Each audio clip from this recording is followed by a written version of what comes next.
I'm Hamish Sanderson. I'm the chair of Labour Business, and the event is about our Business Liaison Officer, or BuLO, initiative. And I hope in the audience we've got quite a few people who've already been appointed BuLOs around the country, and some who are looking into it, considering what value it can add to our business engagement work at a local level.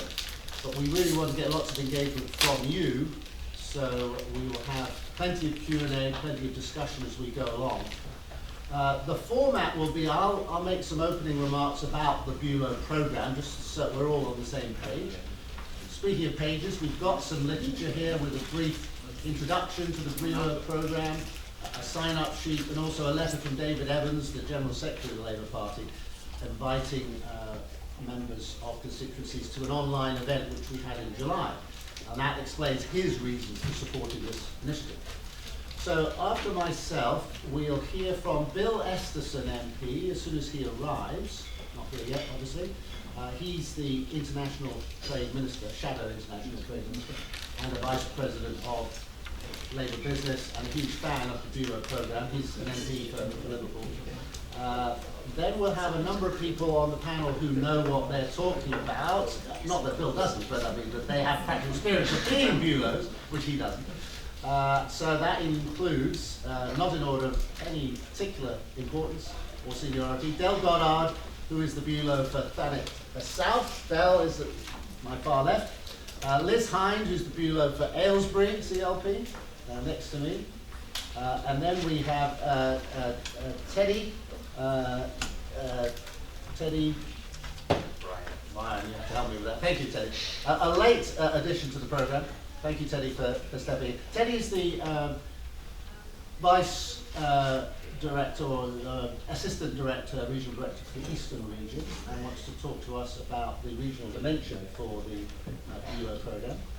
And then Councillor Manju Shahul Hamid, who is a Labour councillor and Cabinet member in Croydon, who wants to give her views on the importance of local government being involved in this campaign.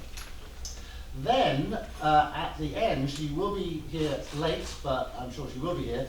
We have Seema Malhotra MP, who's the Shadow Business Minister and also a Vice President of Labour Business.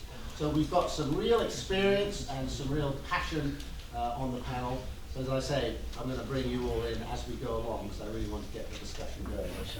So let me just say a little bit about Labour Business for those of you who aren't so familiar with our work, and a bit more about the BuLO campaign, what it's about and how your CLP can get involved. So Labour Business is the business membership group affiliated to the Labour Party. We're one of the 21 socialist societies. Our members are Labour Party members in business themselves, small, medium, large, up and down the country in all sectors. Labour Business was founded by Harold Wilson, no less, in 1972, on the basis that if we don't listen to business, there's really no reason why business should listen to us. We need a conversation with the business community. Without that conversation, Labour can't road test our policies on business to make sure they're deliverable. We can't establish our economic credibility. And we certainly can't win elections. So our key mission is to bust the myth that the Tories are a party of business. Sometimes that's really easy when Boris Johnson used the F word to describe his policy towards business, but sometimes it's more of a challenge. So we've got work still to do. We do this through business engagement, policy development, supporting the front bench and policy forums in the party. And we do that at the national level. But it's really important we also do it at the local level, and that's where the BuLO comes in. That's the business engagement champion within the CLP at the local level.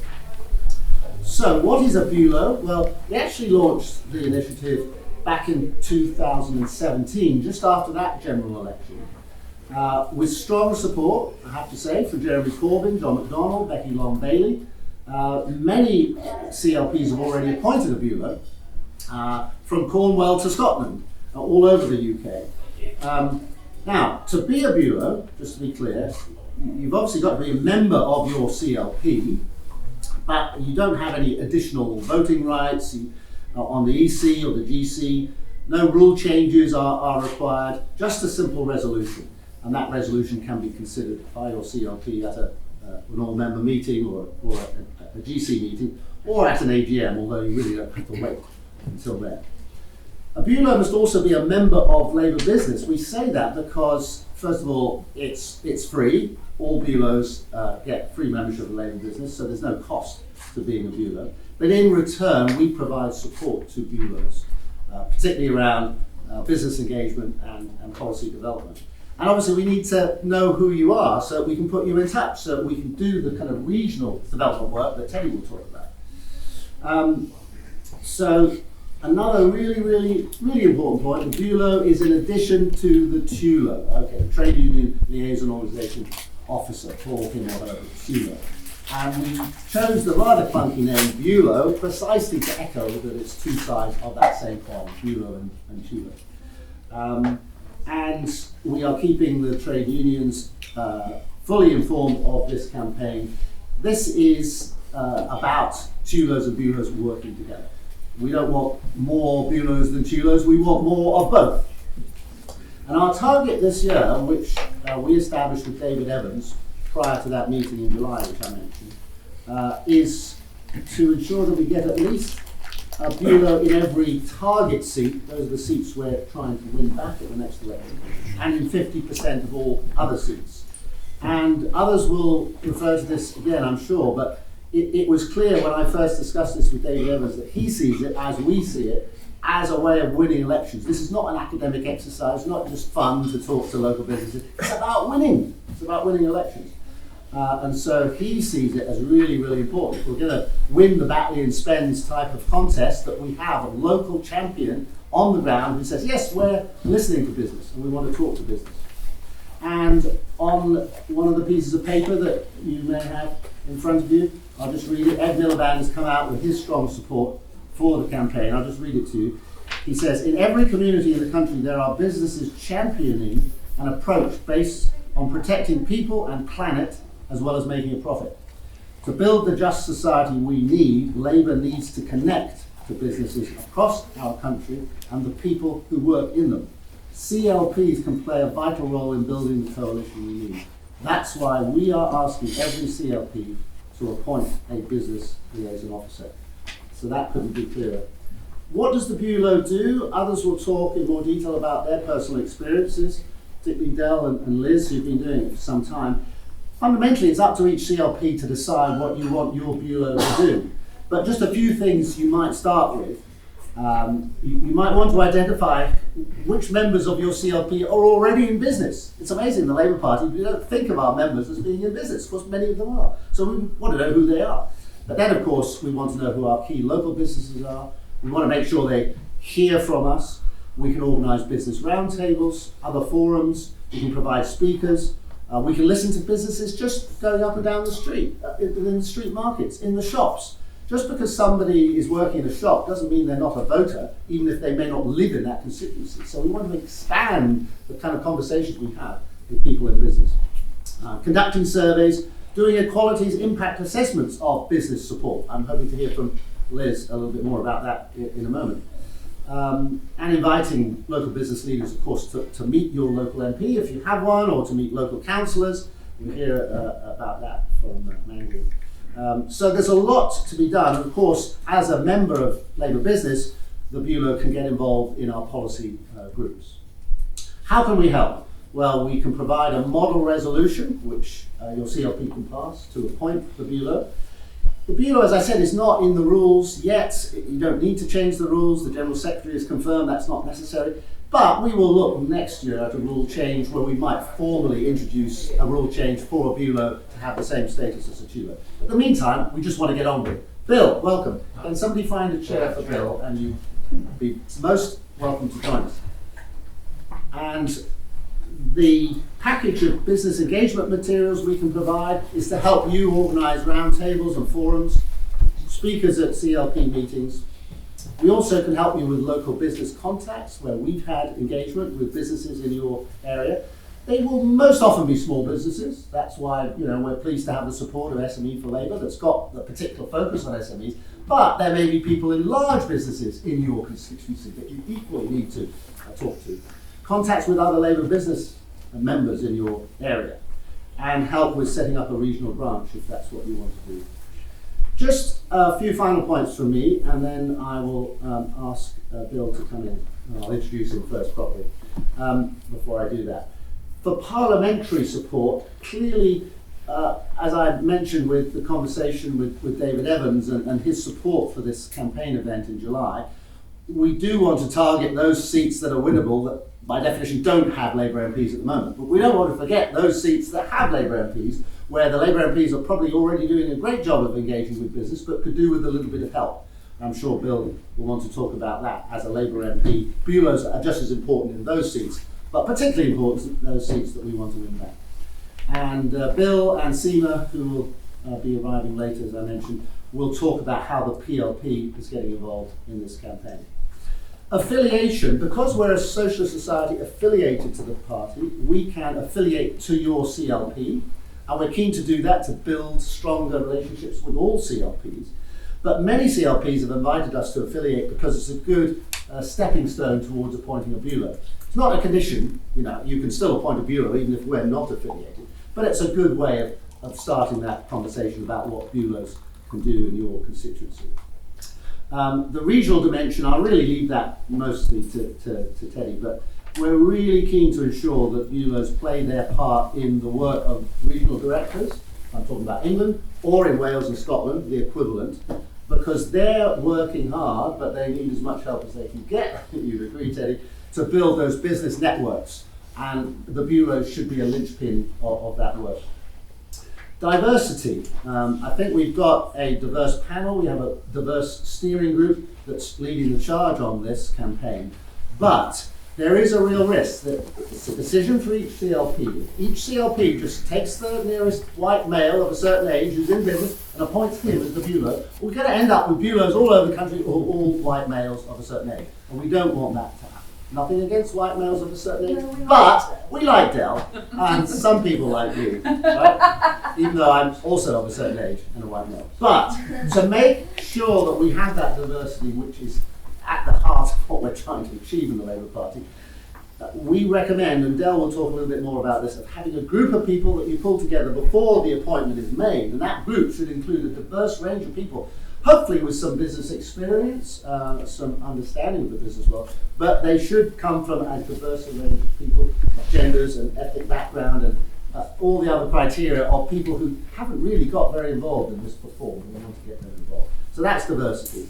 I think that's all I need to say about those points. I'll finish on this, the next steps.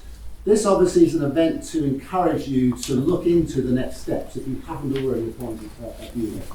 So we'd like you to consider appointing a BuLO. Some literature here to enable you to find out more. A lot more on our website, and there will be support from us if you simply write to the email address on the literature, contact@labourbusiness.org. We will be able to send you the model resolution and the training package once you've appointed a BuLO. We'll help in every way that we possibly can. So I will stop there. Can I formally welcome Bill Esterson? I've already mentioned that you'll be joining us, Bill. Bill, as I said, is the Shadow International Trade Minister, Vice President of Labour Business, but also has an incredible record in Parliament, and before he joined Parliament, of engagement with the business agenda, small business, but all business. And he's been a huge friend of Labour Business and a great champion of this campaign. So it gives me very great pleasure, Bill, to invite you to address our audience. Bill.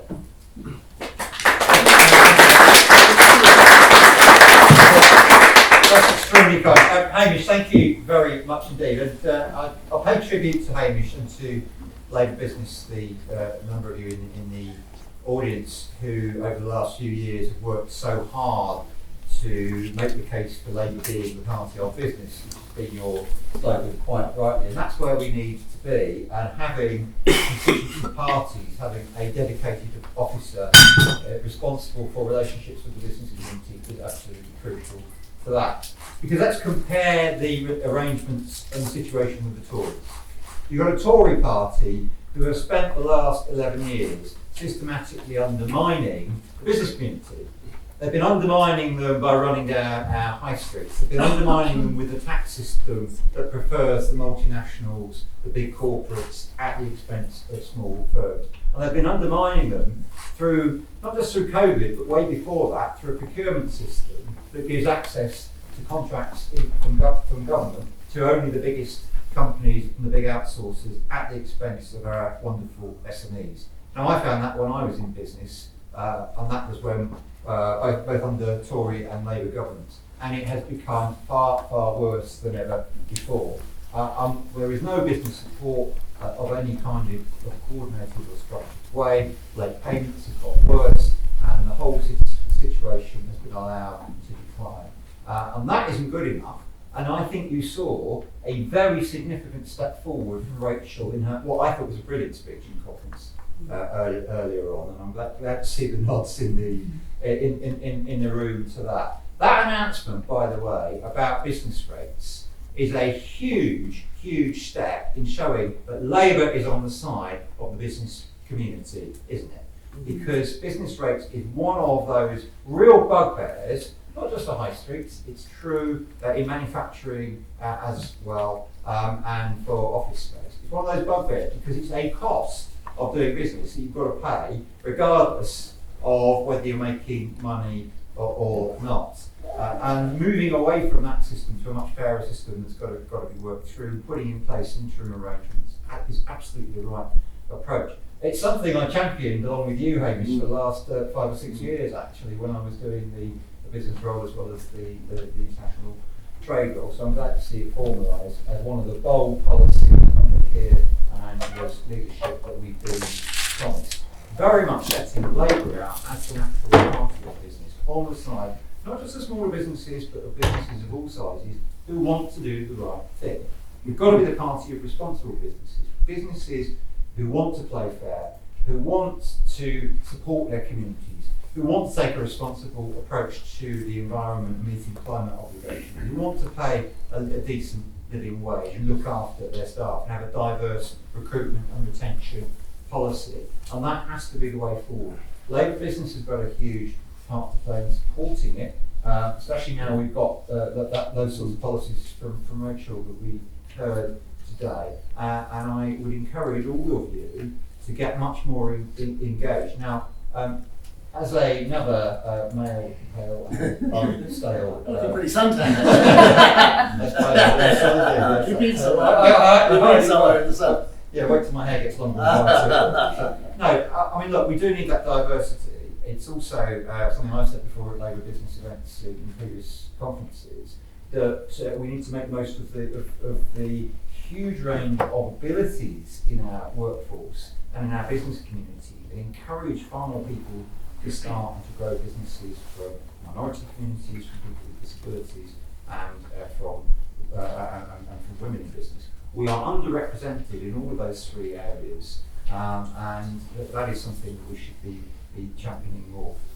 So with that in mind, absolutely, more people, more women, more people from minority ethnic communities, more people with disabilities, more LGBT people coming forward as BuLOs, I think is a crucial part of what we ask should do.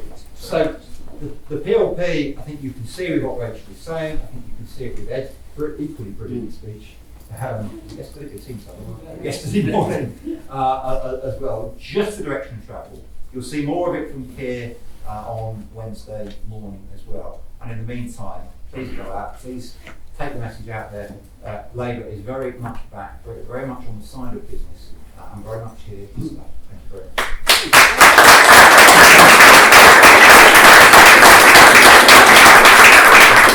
Thank you so much, Bill. Yes, it is nice to see some of the things that we've argued for over the years come into being in today's speech, and hopefully in our manifesto come the general election. I'm going to ask Teddy to speak next, and then we'll take questions and comments, because I know you have to get away at 3 o'clock, so it's 5 to 3, so you've got 5 minutes or so. So Teddy, as I said, is the Assistant Director of the Eastern region, which has quite a reputation precedes you, Teddy, for your regional business network engagement. and obviously we welcome your support of the BuLO initiative. So, can I call on Teddy to give a few remarks? Yeah.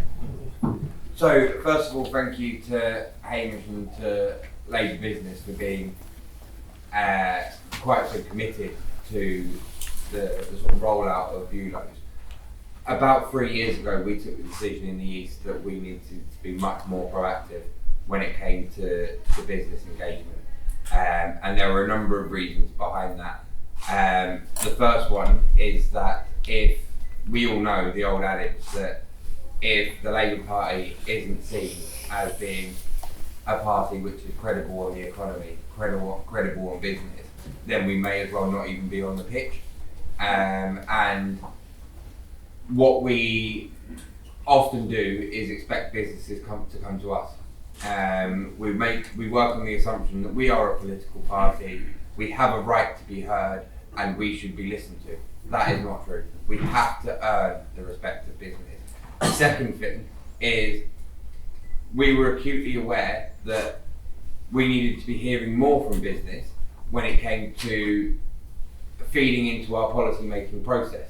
Because often one of the things that political parties do is we set policies which have a huge impact on the business community across a range of different sectors, and we will often do it with little or no involvement from the businesses themselves.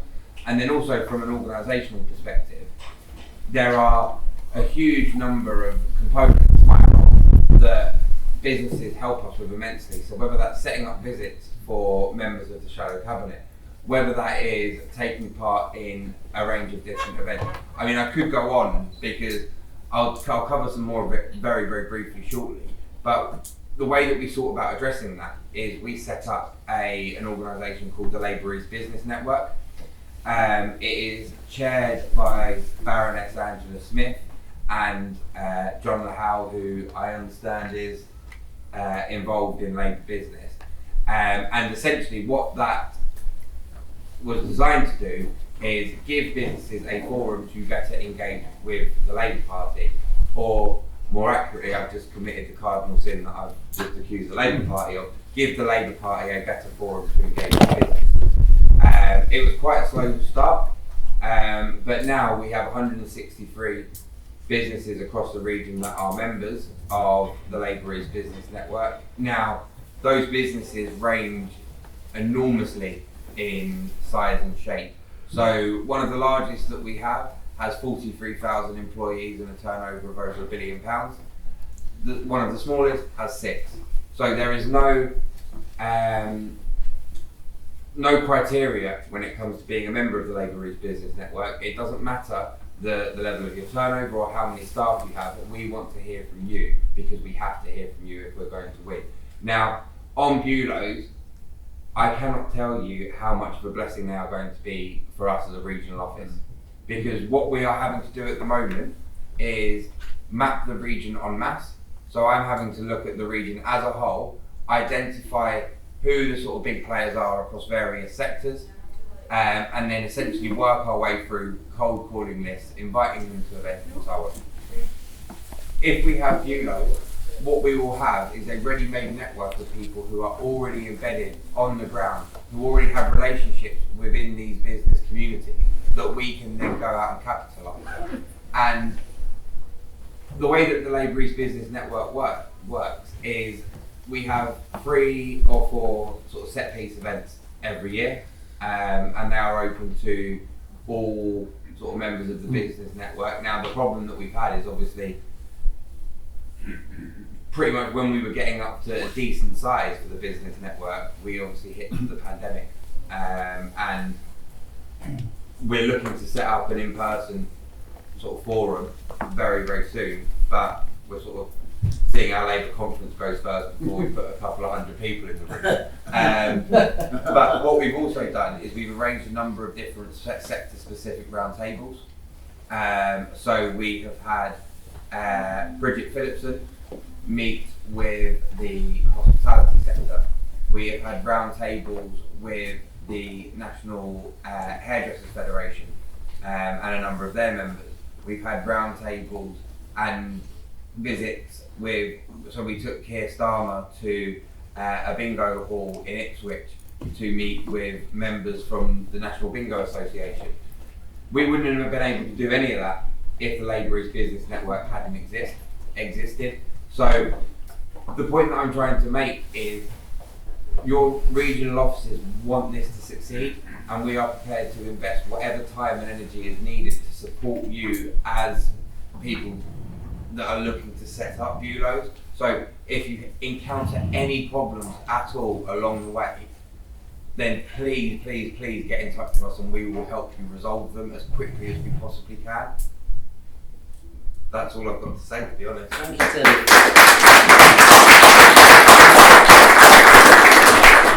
I want to say he's telling nothing but the truth here. Your regional network has been incredibly helpful in our campaign. We've worked together really, really well. We've spoken to the Regional Directors Forum and worked closely with all the regional directors. I think you are, as I said, ahead of the rest in many ways, and we want to bring best practice up to your level, absolutely. right through the country, England, Wales, Scotland. So thank you for your support. We'll support you in any way we can. What I'd like to do now, just before you have to leave, can we take any questions or comments to Bill or to Teddy right now? So I want this to be as interactive as possible. So anything that you, particularly to Teddy before he has to go, if there's anything you want to put about this regional dimension, we'll take it now, 1 or 2 or 3 questions at a time. You don't have to go as well. So, well, this is your last chance. Put your questions and comments to Bill and Teddy right now. Phil there, would you like to go first? Thanks, Hamish. Yeah, thanks everybody. How has the perception of the Labour Party been transformed by your work? So I had, funnily enough, a meeting at about, how long ago was it? About 11:30 this afternoon with one of the members of the Labour Business Network, and one of the things that they said was that they cannot believe the transformation in the Labour Party's engagement with businesses over the last sort of 12 to 18 months. One of the things that came out of that actually is they're an organisation that work in the hospitality sector, and they essentially told us that in every single pub that they have across the country, they have between 3 and 5 vacancies that they cannot fill. That is something that we can now feed in and start a broader conversation about with members of the various shadow ministerial teams that can then be taken forward. Ultimately, most businesses don't have that route into politicians. I mean, Phil's nodding. Most businesses wouldn't know how to get in touch with the relevant politician or have the ability to do it. The Labourers Business Network gives them an easy route to get their voices heard and share their thoughts and their issues. Thanks, Dave. Any more questions or comments, particularly for Bill? Anyone want to put a point to Bill before he has to go? Bill, I'm going to ask you a question. We're hearing some really strong statements. I was at the Business Forum this morning with Keir Starmer, and he said things that were really music to my ears because we've been banging on about it for a long time. You know, he said, we are a pro-business party as well as a pro-worker party. And he said, that's not just a change in tone, it's a change in attitude. And you know, I think, to be absolutely fair, we've still got a way to go to translate that into action and policies on the ground. So what's your sense, Bill, of how we go from what are clearly good, strong words, talking the talk, to actually walking the walk?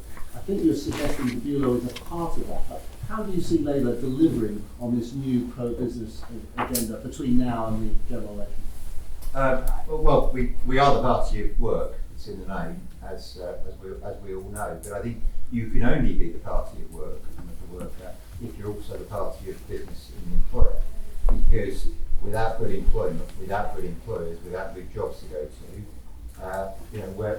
what does the worker do? So it's really, really important we put the two together and show that we're part. And I think one of the things that Keir's piece last week, partnership between government and business and worker, and that has to be the crucial theme. So I think it's in how we campaign as well as how we interact. And I think Teddy's approach is great. We had a really good event a couple of years ago in the Northwest where we got businesses together, but I think we've now moved to another level, haven't we, really, with what we're capable of.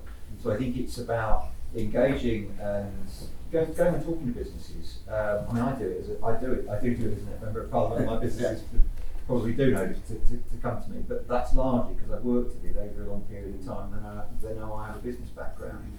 But I recognise that's unusual, and I think if the party's got the kind of network we've got in the East, that is a very, very good model. And we can replicate something similar at a local level. But I think overall, the key thing is that we talk about it. So when we are campaigning, when I'm knocking on doors to talk to business people, because they answer the door, don't they? Have those conversations. I think having it in our literature, having it in the sorts of things that we talk about, making it a much more natural and positive part of our agenda, rather than we're going to talk about bad bosses and industrial action and all the negative sides of work. So about the positive. And of course we've got to call out and we've got to have good workers' rights. And I think the stuff that Andy McDonald and Angela Raymond announced on Saturday is hugely important. Not least because a lot of the people who are going to benefit from it are business people who are self-employed or starting small businesses. But it is that wider package, and it is having the confidence that we as a party really are on the side. When I was talking, I had lunch with some of the business delegates at the event that you were at today, and they were really buzzing. Honestly, they were buzzing about the change and about the improvement and the fact that we're listening to them. And I think it's listening. I think it's engaging. I think it's building relationships. This is a part of it, but it's being confident that one of the things we talk about in our campaign work and in the literature we put out and what we're saying and do individually and collectively is about the importance of having successful businesses in our communities who are going to deliver for the people we represent. Very good, thank you, Bill. We'll let you and Teddy go because I know you've got other commitments. Thank you so much for coming along, and we look forward to working with you.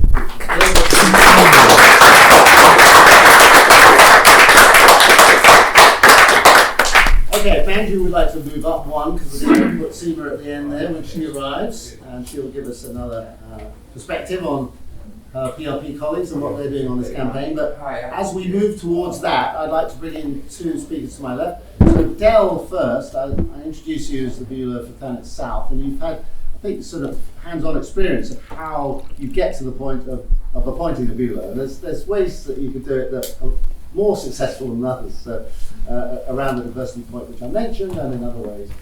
Why don't you share that experience with us? Yes, that'd be interesting. Will do.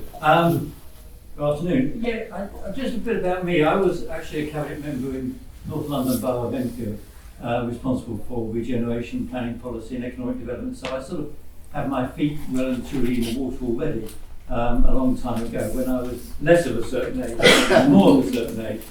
I don't know if that's the point you can actually go off. We'll see.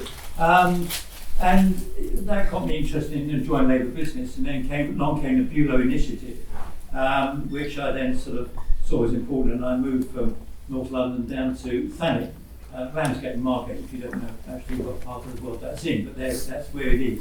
And I persuaded, in a sense, my local CLP to establish the position of Business Liaison Officer. Now, it might have been fairly easy for me because I was the branch chair for Ramsgate, which was the major branch within the CLP.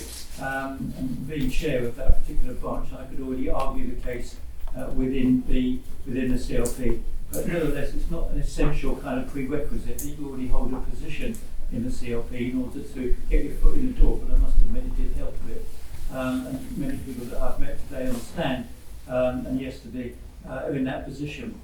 So we established the position of the BuLO and they went along with it. There wasn't actually any real opposition, including from our TULO, because I made the case very much in the way that when it was established under John McDonnell and Jeremy, it was seen as complementary. And so that argument, which sometimes does arise, didn't arise with me. But I realised it wasn't a one-person job, and I think this is what we really have to hammer home. I realised it wasn't something that I could actually do totally on my own in terms of the width of what the role could be about. And if you've seen the job description, you can see there's this myriad of things you can do. So one of the first things I did was had a letter out to all the members of the CLP, inviting them to join a working group. And the rationale was I wanted to extend it beyond those who normally turn up to meetings, which obviously is only a fraction of the total membership of the Labour Party in the area. And I got 10 people. There were only 2 of them who were actually GC members. The other 8, I won't characterise them too much, but they were ones who didn't want to come to meetings, didn't want to get involved in the party politics that was going on, and all the other stuff that's actually going on, but actually was very interested in working with the business agenda. Their particular personal background, some of them were interested in business, and employed somewhere in local government or whatever. A number were self-employed, in fact 4 of them were self-employed already, and others were in small businesses. And together we formed a small working group and set ourselves up. We met when it was convenient. That could have been at sort of 9 o'clock in the morning. It didn't have to be in the evening when some of them were working. So we did it by arrangement. And some of the things that we actually did in order to get going as a working group. Now it happened to be before district council elections, which was some while ago. And so what we did was to say our first task, which we felt was important, was to influence the manifesto that was being written at that level, to make sure that it had a business perspective, an economic perspective, that it had the right kind of linkages. So we put forward various suggestions that were actually adopted within the manifesto that was finally the one that the campaign was for the district council elections. I won't say it helped to win Ramsgate, although we did end up with 20 councillors when we only had about 5 before. But nevertheless, it did actually change the perception of the way in which people perceived business within the context of Labour's work. We then went on from there in terms of what should we actually be doing. And we then talked about the various ways that we thought was important. One of the key ones was, well, I knew from all my years canvassing, going out on door knocking, there was a very clear tendency, if you look at the door knocking sheets, is you go to all the houses and residences and you hop over the local business, be it a pharmacy or a kind of newsagents on the corner, or you pass by a nursery. And I said, well, why do we do that? Why haven't we knocked on their doors? Why haven't we gone and talked to them with exactly the same questions that you do when the door opens and you say, hello, I'm from Labour. Are there any particular issues or things that you would like Labour to do as your new Labour council? And of course you get a different perspective if you talk to them with a business hat on and the person says, well, I run or I am, you with me, I run this corner shop or I'm doing this. And what particular problems? Well, the usual ones come up like planning and goodness knows what else, and more recently COVID grants and so on. But actually the agenda starts on that conversation. But it wasn't just the conversation with those kinds of establishments that were actually in the area. When you're actually knocking on somebody's door, you actually find that they're also self-employed, or they're also some of these, and you don't just have a conversation about them as residents, you can have a conversation about them in their working lives and the things that affect them. So changing the mindset of those who go around in the CLP or the branch or whoever, spending a lot of time going out and talking to people, to give them that kind of component or element within their script, although I'm a great believer in not following scripts, but that's another issue, in terms of the way in which you then really persuade people to have that discussion with you.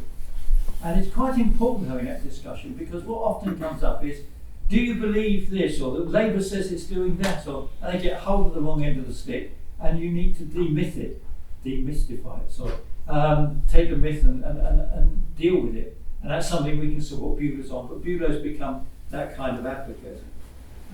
We didn't have a Labour council at that time, we then did, and then we lost it again, but that's another issue.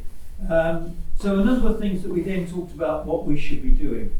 So the BuLO, I sort of then got myself involved in, and I think others have spoken about this, Chamber of Commerce meetings, we turned up to those, Federation of Small Business, which happened to be big enough and it had its own activity. Just by appearing, you've actually changed the kind of temperature as well. You're surprised if you're the only one in there in a slightly more hostile environment, shall I say, depending on who's actually in the room.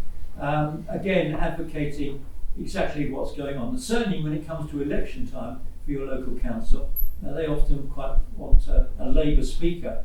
And whoever comes from the CLP, or if your council has a Labour council, then you're going to have obviously a cabinet member from the council. But I won't get on land use to leave her to talk about those kind of things. But then you can actually put forward what the manifesto in your locality is about, and actually give a perspective of that. Last year it didn't happen, but we were ready to set ourselves up. Some of you are aware of Small Business Saturday. It's the first Saturday in December, and we were lining ourselves up to work alongside them. It's not a party political event, and it's not run by a party political organisation, and you wouldn't want to politicise it in that way. But you do want to actually see Labour as being profiled, as actually being there at that particular point in time. And that we actually wanted to do as well. And there are other kinds of events which we then wanted to get ourselves established in. And then finally, and COVID just knocked the bottom out of this for a considerable amount of time, we then set ourselves up to go and visit a range of companies, the bigger ones. Thanet's got a great big wind farms offshore, outside Broadstairs and Margate, and there are other businesses of a certain size right the way through to the small businesses. And so we wanted to establish ourselves as a working group to get not just the kind of survey of what they were doing, but to get a feel that actually we as Labour were interested in what you were doing as a business, what your issues were about recruitment or what your other kinds of issues. And we started that kind of trail around the various businesses. And I said, once lockdown started, well, that stopped, and it hasn't really got going again. It's very difficult to get that re-established.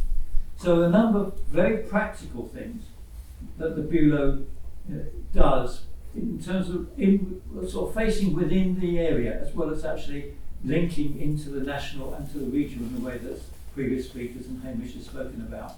So that it's about building that, and you do it in whichever way both the CLP and you think is going to work in your area. That's right. In whatever way you think is actually important. There's no kind of magic kind of formula which says do this, do this, do this, and do this, and it's going to follow on. You get a feeling for where the momentum is, the important issues. I won't go into Thanet's, but we've got Manston Airport and we've got a port that's been sitting there moribund. So you've got the big issues in front of you. But it is about building a network. It is about working with others. As I said, I'll leave Mandy to talk about the council one, which is a very important one. If you have an MP, Labour MP, it's about having good relationships with them. And it's about having relationships not just with your own CLP, but actually building up, as the regional director said, it's about actually trying to work on a much more regional basis, because businesses don't sit within CLPs and only work with the CLPs. They have a much broader kind of geographical area that they work in. So it's about building that relationship up with adjacent CLPs, adjacent BuLOs, and actually making that work so that you've got a really strong infrastructure of support that actually promulgates the agenda of Labour saying we are the party of business. Thank you. Thanks very much. I'll move straight on to the next two speakers and then I'll open it up again for discussion. So Liz Hind, as I said, BuLO for Aylesbury, but also the chair of our Women in Business policy group in Labour Business, a passionate advocate of engagement of more women in the business conversation. And that applies particularly to the BuLO conversations. So Liz, would you like to speak to us about that? So I better introduce myself first so you can understand quite where I'm coming from this. Because I didn't want to be a business person. When I actually have a PhD in history and philosophy of maths, worked for a long time in education, education advice until I got made redundant by Michael Gove. Tried to, go it alone and do that for freelance. Had all the sorts of problems that self-employed people have in, trying to negotiate what your daily rate is, and there is a massive gender pay gap within self-employment because women can't understand what how to negotiate, understand what their daily rate should be and what men are being paid, and so all of those sorts of problems. Just at the same time, my husband had a back injury and he was out of work for a bit, so he couldn't get back into employment, and I wasn't happy doing self-employment. So we went, well, you know what, we'll set up a business, we'll do this for ourselves, we'll run a pub. What could go wrong with that? 3 years to the day it was from when we took over running the pub that we're in at the moment to when we were told to shut down. It literally was our 3-year anniversary when we were told to shut down, and I've spent the last 18 months desperately trying to get anyone to listen to what's actually going on and what we need, because business support as it was during the pandemic, it didn't cover everything. It was far too reliant on business rates, which as we were talking about today, Rachel was talking about today, is completely and utterly out of date. All sorts of those sorts of problems. But we survived the pandemic, it was squeaky, but we just about managed to do that. But I'm not going to survive the recovery. As things stand at the moment, unless there is urgent action and, a lightning bolt from Boris Johnson so that we can have somebody to admit that the government as it is in chaos at the moment and is not listening to business. I mean, I've started a list of all of the issues that I've got to cope with at the moment. So double rise in NI because I have to pay extra, and I will have to pay extra for all of my staff. Energy costs rising, cost of training staff, rent debt, supply chain, shortage of drivers, fuel crisis, changing the law on pubs code, which is probably going to be hostile to tenants, which I am, an ongoing rent which is completely unsustainable and nobody caring seemingly about any of these issues, which means that it is impossible for me to stay in business as it is, and as things are, I will be out of business April next year. So that's kind of the reality of what a lot of people are going through. That we've talked a lot about business support during the pandemic when you forced me to close my doors, but it's not over yet. We've still got the recovery to survive. And just as the business support and problems of business support complicated, so we saw lots of arguments about support for wet lead versus dry lead pubs and problems with the differential cut for VAT, which meant that I didn't actually really benefit much from that. All of those sorts of arguments. The recovery is going to be even more complicated for who manages to come out of this and still go. Which we are talking about previous to the pandemic, previous to the recovery, previous to the complete failure of the government to listen to business and support it. We're talking about all of those businesses on the high street that were viable, that should still be viable, disappearing and becoming empty properties, which then is written into the government strategy that they'll be sold off for housing. That's death of your high street that we are now talking about. So what can we do about it? Well, as much as I understand this sort of idea that we're going to have, talk to business leaders and look at sectors, that has not helped us during the pandemic. There are all sorts of business disputes, which, you talk to a business leader in any sector, they don't care that, there are actually massive business disputes going on within that sector. They probably not be being funded by people that I am in dispute with. So, how do we understand what's going on? How do we live up to what the Labour Party is supposed to be here for, which is talking to people who feel they aren't represented, that they are outside of society? How do we do that? Well, it's the Labour Party answer is to get in there and get in on the ground and actually talk to people and understand what the day-to-day issues are. You don't understand what it's like to work in a hospital by going to see the CEO and saying, oh, well, you're okay, you're being paid enough, everything must be fine here. But that's how we talk business. And the Labour Party is as guilty as that sometimes as the Tories are. Hamish said, in his opening, that I was going to talk about equality's impact assessment on business support. Well, that's a very short speech because there is none. Nobody's thought to do it. Why has nobody thought to do it? Well, none of these sector bodies are going to care. They're all too busy fighting for grant support. Tory party, they're not going to care. They don't even care about the easy bits of gender impact analysis. They don't want any scrutiny of where their business support money has gone, and there has been none of it. So unless the Labour Party is going to step up and start doing that, then it's not going to be done.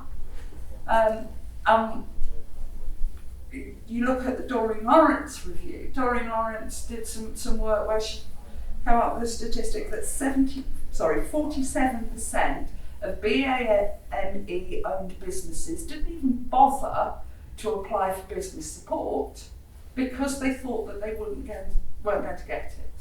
Now, what does that tell you about that sort of foundational economy, what Rachel was talking about today, the everyday economy, is that most people in it are so used to being ignored and not listened to that when it comes to complete crisis and shutdown, they don't even bother to try and engage and fill out the forms because they are so used to being ignored.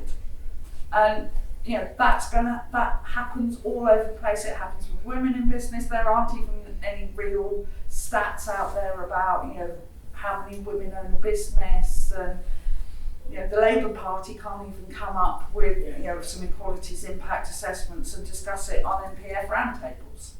So how, as a Labour Party, can we come up with policies that are going to support women in business, BAME businesses, disabled businesses, LGBT businesses, if we can't see this as an equalities issue, if we can't talk to the people that are actually in that everyday economy that Rachel was talking about, and we need to be out there. And the Labour Party answer to that is liaison officers with CLPs. So that's what I'm here to try and convince you that you want to go away and do, and support you and come and talk to you if you want to do that and you have any problems. Thank you.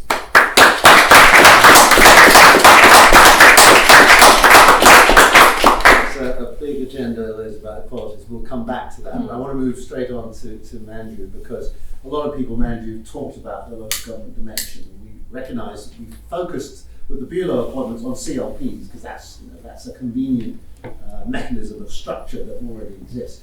But we don't want to overlook the fact that local government, especially where Labour is in power, is an important actor in this initiative. So, for example, I spoke about the BuLO campaign to Reading District Council, and that's actually 2 CLPs. So although we want to urge CLPs to consider appointing a BuLO, we don't want to limit it to CLPs. We want local authority groups and forums to be involved as well, and to play their part in supporting the work you do as a cabinet member in Croydon. So would you like to tell us, Mandy, about the local government dimension? Thank you, Hamish. It's not always easy to be the last speaker because the previous speakers have covered most of the things you want to say, but then I will definitely come in on the local government perspective. So having spoken at the launch event for BuLO back in July this year, it's a privilege to be back here sharing how important it is for the local authorities to promote the business liaison officers to champion business engagement. And that event, the launch event, was online. It's really pleased to see people face to face and in person. But like someone said yesterday, I do miss the power of mute button at these kind of events. So in our local areas across the country, there are some unique areas and also high street that we all want to protect and encourage to thrive. But when we look at the impact of COVID and the challenges faced by the businesses, and also the economy, when we look at the recovery, if there is a need for business liaison officer, I believe now is the time when we are looking at the COVID economic recovery. But the reality is, when the feedback we receive, I as a cabinet member receive from my business community in Croydon and outside it, Labour is not the party for business, and this is exactly what I hear from the people on the doorstep that they're talked about, and also from my colleagues and other councillors when we are out on the doorstep. So we have to be, Labour needs to connect with the local businesses, and also we have to be honest with ourselves. That is really important. And in Croydon there are 15,000 businesses, and 93% of them are SMEs and also micro businesses and the family run businesses. And from the data, and these local independent micro businesses help make our local areas thrive. But then obviously with COVID, we all know that our restaurants, the bars, the pubs, the hospitality sector has been hugely impacted, and that is exactly what we heard from Liz and her experience of running a business. And that is what we have to look at when we are looking at the economic recovery. And there are a lot of inequalities that we have experienced during COVID. So in Croydon, until now, we have distributed over £90 million of COVID business grant. It's a huge amount. When you look at the business, the amount that we have distributed is huge, and it has supported all those 15,000 businesses. So when we started distributing the business grant, we have been hearing from the community, the business community, around the challenges they are facing, and it's exactly reflecting what Liz has talked about hearing from that real business and the real case study. So we heard about those small businesses who didn't know how to complete the simple online grant application form. We heard about businesses don't know how to stay open safe. We also heard about businesses who want to know how to follow the government guidelines. And these are some of the very basic things that the businesses talked about and the challenges they faced. And I remember taking a call from Mr. Anil. He ran a small business in our high street, and he knew me through the community. And he said one of the mistakes he has done is starting a business. And for him, English is second language, and then there is a language barrier, and he was really struggling to get some support. But then what we have done is, as a council, we organized webinars to support businesses like Anil's to make sure that they know how to complete that application form, they know how to follow the government guidelines, and those kind of simple guidelines we provided that support through the webinars. But then when I look at BuLOs and the responsibilities, and that's exactly what a business liaison officer can do by working with councillors and the councils and the local authorities, because they can obviously engage with the local businesses, demonstrating that Labour speaks for businesses like Anil's and also the people who work in them. So we also heard about the campaigns run by Excluded UK. These are the 3 million excluded businesses who haven't received any support at all. And I was covering the Labour business stand earlier on, and I heard from one of those businesses who didn't get any support at all. And so this is where the local authority can come in and provide that additional support. So, I remember talking to a Labour Party member who also was running a home-based events business. And he was hit hard by COVID, and he couldn't obviously run any events, and that's why he was hit hard. And Tom, his name is, and so speaking to Tom around how we as a Labour Party can support businesses like this, but then he didn't get any support when government announced the criteria, But what we as a council has done is, because we were listening and getting that constant feedback, we included home-based businesses as part of our additional restriction grant, and he received some funding. That wasn't enough, but then at least he received some funding from the local authority to continue to survive, so that he can start looking at being a real business when we look at the economic recovery. And the other challenges, we also heard about the diverse businesses, and Bill talked about how important it is for people from the diverse community to come forward and be the champion and be the voice. And the feedback I get again from my community is the Black and Asian minority ethnic businesses, their voices are never heard.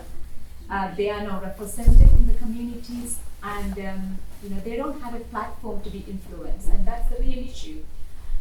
So I remember talking to Benjamin. He is a qualified solicitor, and he decided to set up his own mentoring business in the community. And all he wanted to do is support Black young people from the community, and being a mentor. He was struggling, obviously, and he thought that's because of the culture where he came from, because he's a Black business, that he was struggling. So again, as a council, what we have done is, COVID has been going for 15 months, 18 months, people have been impacted with COVID. But what we have done in the recent round of additional restriction grant, and Croydon's share of that funding is 2.67 million. It's very small when we look at that funding, because we have to support all those businesses with that 2.67 million. But what we as a council has did is we decided to include Black and Asian minority ethnic businesses as part of the business criteria, and we allocated a small pot of fund to support those businesses. And so that was a huge improvement for supporting such businesses.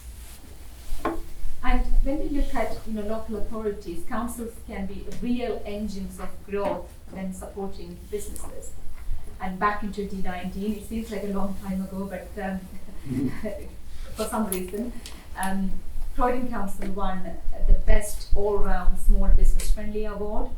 And this award recognizes the pivotal role played by the local authorities in supporting micro businesses and SMEs in the borough, in London. And Croydon obviously won that award because we had a number of programs. For example, one of the programs we ran was Croydon Means Business, that has supported over 4,500 business delegates, and also organized over 500 engagement, networking events for business communities to come together and share their experience and learn from each other.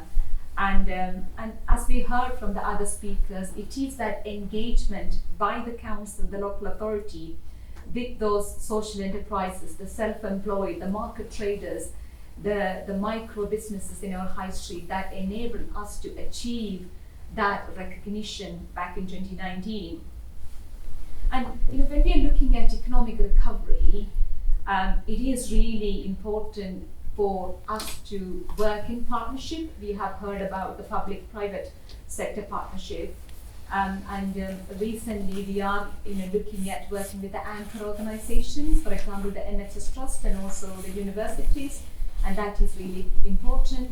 We are also talking about the community wealth building agenda, and yesterday we heard from Andy Vernon on the devolution agenda. So how do we make sure that the community wealth building is part of that agenda, looking at economic recovery?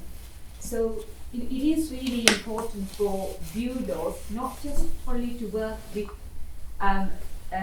engage with the business community in becoming a champion, but then it is also important to look, when we look at the economic recovery, look at how we can upskill and reskill local population through apprenticeships opportunities or other means, and also creating the green jobs for the green economic recovery, and also looking at developing that cooperative model shared workspaces in our high street so that small businesses can have a space.